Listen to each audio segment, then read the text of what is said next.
Now let's load the morph targets. Select the head, go into Setup, and under the Effects pick Morph Blender, and add the Morph Blender effect to the head mesh. Let's make this a bit bigger. Make sure the cluster is selected, go to the Cluster Create block, and load our cluster objects from the Objects folder.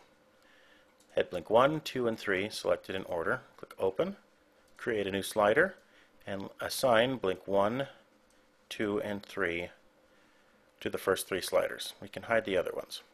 So we have the slider that's controlling all of the morphs. We have our sequencer that is generating how a morph set should activate, and now we need the control slider that we're going to use as the final animation control. So go into Items. Let's generate another slider. Let's drag this one out to the bottom. Just call this one Control. And it's going to use one slider here. So name the first slider field to Blink. Let's right click on the colors to make them invisible, so we only have one slider in the sequence. Into Command tab, let's create a new variable, and we'll just call this one Blink Slider. Go to the expressions, and let's pick CBMath. Cycle Branch Morph is in the C section.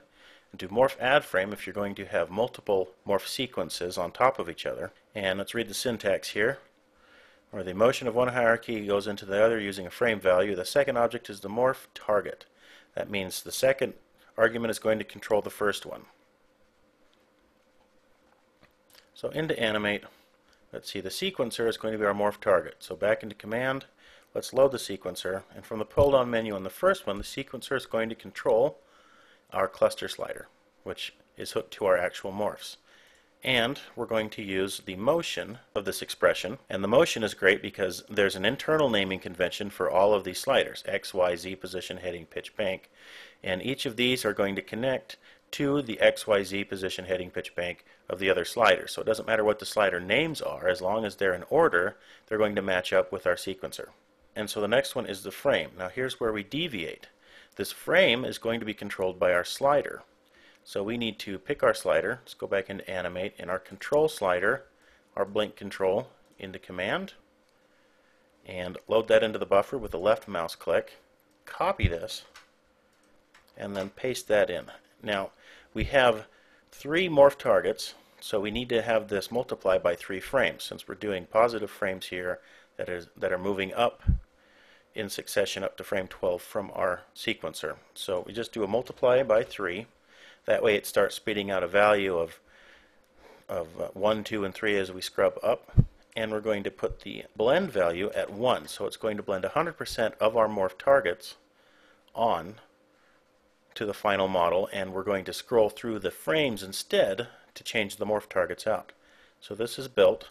Right click and add that to our blink slider. So now let's try this out. Since this is being multiplied by 3, when it reaches a third way, it's going to hit the first morph target. When it goes past a third to 2/3, it's going to hit the second morph target, and the second morph target goes to the third. So we've created a morph sequence here.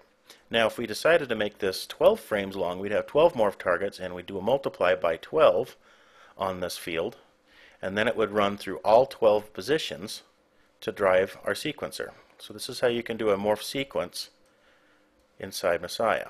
Pretty cool, huh? So we can keyframe all of these in different spots. And you see that we get some clipping, and so we can go back in and adjust those morph targets out a bit more, because we're still dealing with linear morphs between these. Or, if you know where in the position this is, export another frame, reorder those, and then load them back in as morph targets. But this is the general way of working with multiple morph sequences inside Messiah. Let's go to File, and we'll save this scene as AnimatedMorphsCh3.fxs.